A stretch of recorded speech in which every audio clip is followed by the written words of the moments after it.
Let's read this news. The world is falling apart. Yes. From Timcast.com, New Hampshire lawmakers consider proposal to secede from the United States. Amazing. Lawmakers in New Hampshire are considering a constitutional amendment to secede from the rest of the country.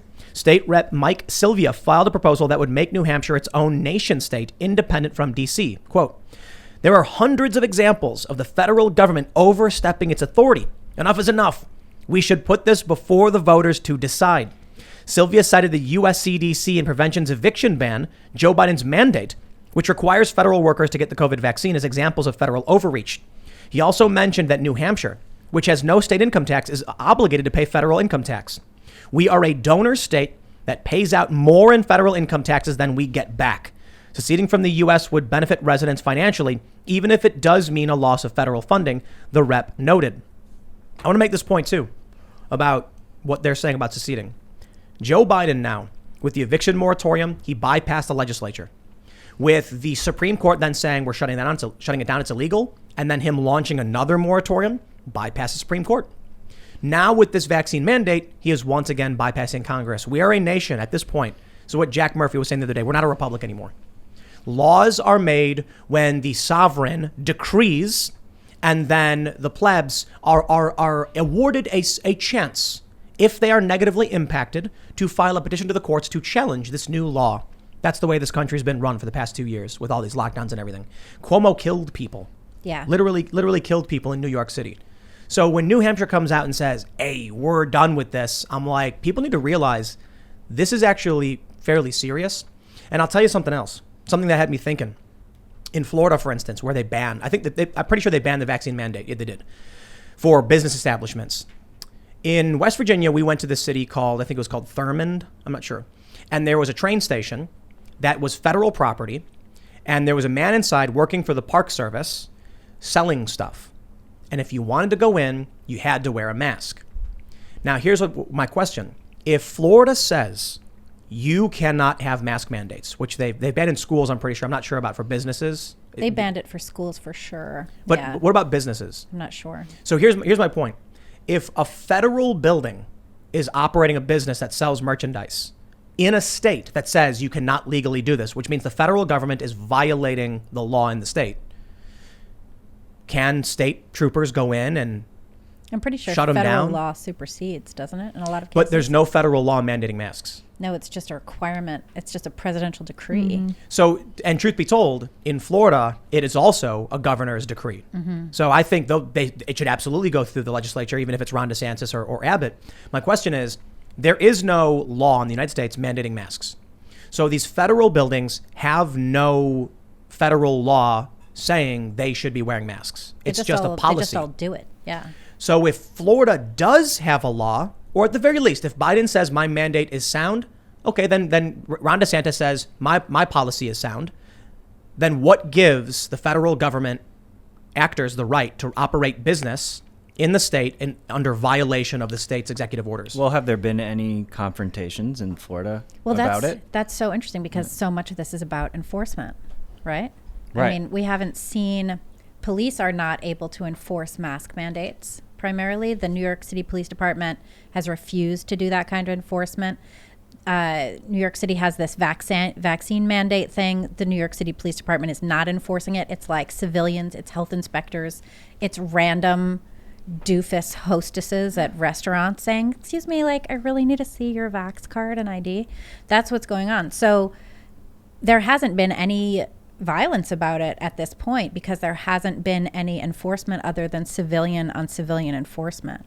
We saw that in California when they were doing the lockdowns. It was health inspectors versus like a business owner, you know? If you're in a restaurant in New York, you live in New York, right?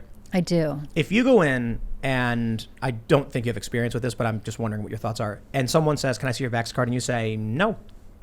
What are they going to do? I don't know. Because the cops won't enforce it, you're saying? Yeah, the cops are not going to enforce it. Really? I think then it's just a question of like you standing there saying no and the person there going, well, sorry. There was actually a case today. We ran a story about this in the Post Millennial. It was this viral video. I don't know if you saw it. Yeah. It was this like white restaurant manager or owner or whatever trying to kick a black family out of a restaurant. Yikes. So It's there's dark stuff, so dude. it's like systemic racism for everything except this, apparently. And you had the rest of the patrons in the restaurant saying like, "Oh, you need to show your vax card," and he's like, "We're not vaccinated." And Yeah, he was citing a religious exemption. Yeah. But the reason I brought this up in Which you- reference to yeah. New Hampshire, because I don't want to veer too much off of Sure. talking about secession from the United States, is that so I think this family should move there. in the Civil War, what kicked it off was Fort Sumter, when these states were like, "Yo, we secede, screw you," and then Union soldiers were still there. And the South Carolina, I think it was South Carolina, was like, "Yo, get your troops out." And they were like, "No." And they said, "Then we're going to force you out." And then a fight broke out. And then a bunch of other states were like, "Dude, we're out." So if in one of these red states that has specifically issued a mandate, like a law or an executive order or whatever, saying you cannot mandate masks, and then there is a federal building saying, "We will kick you out unless you wear a mask," can the state then go to the federal government and say, "Get out, you're in violation of our laws"? And I know that's not as serious as soldiers occupying a base. I'm just saying, like, the potential for a clash between states and the federal government exists. That could be a single grain of sand that adds to the heap over time. But I genuinely find that interesting, especially when West Virginia has no mask mandate, but these federal buildings do have one. I don't think West Virginia banned stores from having masks, and I don't think Florida did that either. It's just kind of a hypothetical. If we move into vaccine mandate territory, if Joe Biden says that anybody who wants to go into a federal building has to have proof of vaccination, then you get into crazy territory with Texas and Florida, South Dakota, or whatever, where we could potentially see states say, now we actually want to secede. Or we might get an original jurisdiction claim, which would be like what happened in the election with all the states going straight to the Supreme Court and challenging the federal government's authority. That would be it's so interesting because we haven't seen any actual clashes, right? I mean, those videos are coming. What do you mean? What do you mean clashes between like federal and state?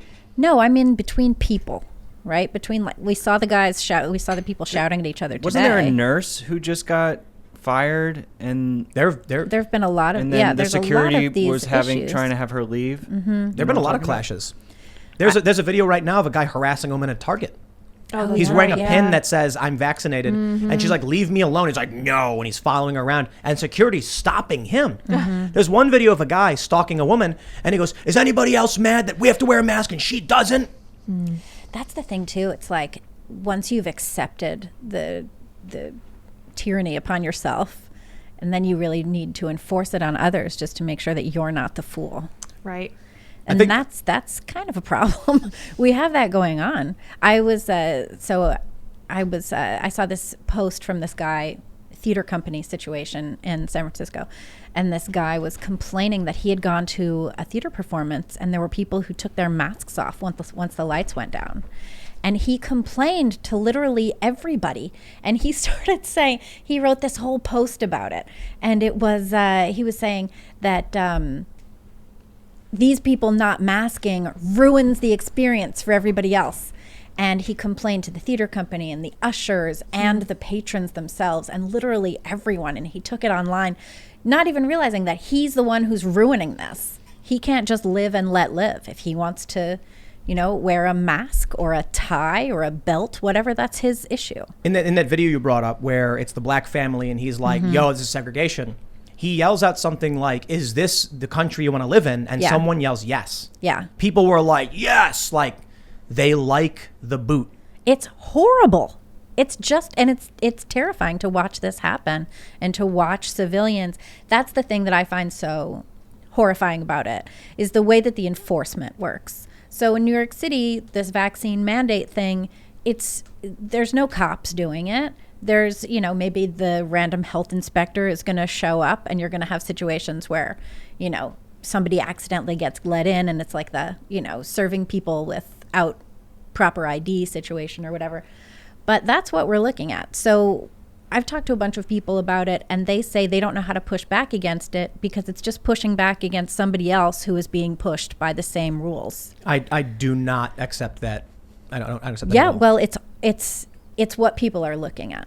They don't know. They don't know how to deal with it. Like, do you show up at the Starbucks that's making you wear a mask with your gun? Like, what do you do? No, you just don't wear a mask. You don't wear a mask. You don't show your vaccine card, and the person says at the restaurant, okay, then you can't come in. And you do? So what do? You You just walk away. You just don't. So it leads also to people self-segregating themselves out of society. I think that when someone says, "Oh, but I'm being forced to do it too," it's like, no, you're not. No, you're not. You're not being forced to do it. You're just choosing to do it because you don't want to deal with you don't want to be responsible. Or you don't want to lose your job. I just don't think they'd lose their job either. So the person at the restaurant says, show me your vaccine card and show me your ID. And you say no. And they say, I'm not going to let you in. What do? Do you just walk past them and sit down? You don't go there. Or do you don't give leave? money to businesses that are willing to enforce it. I get it. Yeah. But how do you even know which ones are going to enforce it until Call you them. show up? They're all going to say yes. So I called 25. One of them said no. Okay. So, yeah, they're all gonna say One of them yes. was like, I don't know. No, I think that's fine. Maybe they just didn't realize what was going on because they didn't pay attention. That's possible. But go there and, here's what you do. It's really, really simple. You go to your bank, you take out as much money as you can in cash. Then you you put on a stovepipe hat or whatever and a tuxedo, and you walk up twirling a cane and knock on the door, and you walk in and you've got all the cash in your hand and you're flipping it around. And when they're like, do you have a Vex card? Oh no, I don't. But look at all this money I was going to spend. And then when they kick you out, go, I guess you don't want money. I'm kidding. Don't actually do that. They don't, though. They don't want your No, money. they do. There was a bunch of restaurants that have been complaining. There was a story where a journalist went around asking. They said revenues are down 25%. Sure. And they can't handle this. It's destroying their businesses. And I'm just like, if you still live in New York after literally everything you've seen, I'm going to put my feet back, grab a drink, and just laugh. Yeah. Well, I mean, there's as basically someone who lives in New York, like, it's sort of, How about don't? how about don't? But I mean, we have real You know. world data now that psychologists are going to have an absolute field day with, because this is like what, all of the classic studies on obedience were Yep. based around. And now there's just data everywhere in real world information that there's going to be crazy studies that happen based on all of these events. We there live in a might be, simulation. but we destroyed our entire social sciences. No. We live in a simulation, and this is the purpose. To see how many people would just be like, you hit me harder, daddy. to gather data for the simulators. But we already saw that. That was like the whole first half of the 20th century. Oh, yeah, I know. We It's said, amazing. hit me harder, daddy, until I Well, bleed, please. But And maybe then they did. maybe the test is with the history, knowing this, what happens to a population with a history of negative consequences to authoritarianism? What happens when you then reintroduce authoritarianism to a population that knows it? And we can clearly see, that's why I call it a cult. These are people who just believe whatever they hear on TV, even though it's like lies all the time. They say like, I trust the science. It's like, you didn't even read it. They're like Right. they criticize people who do research. Like, all you did was read a few articles. Did you do a double-blind controlled study? And it's like, no, and you didn't even read the articles. It's like, you've done less than I have. Thanks for checking out this clip from the Timcast IRL podcast. If you want to see the full show, come back to this channel, youtube.com/TimcastIRL, Monday through Friday at 8 p.m., where you can leave comments and super chat, and we actually will read your comments on the show. Don't forget to like, share, subscribe, and if you want exclusive members-only content, segments you can't get anywhere else, go to timcast.com, become a member, and we even have full bonus episodes. Thanks for hanging out, and we'll see you all next time.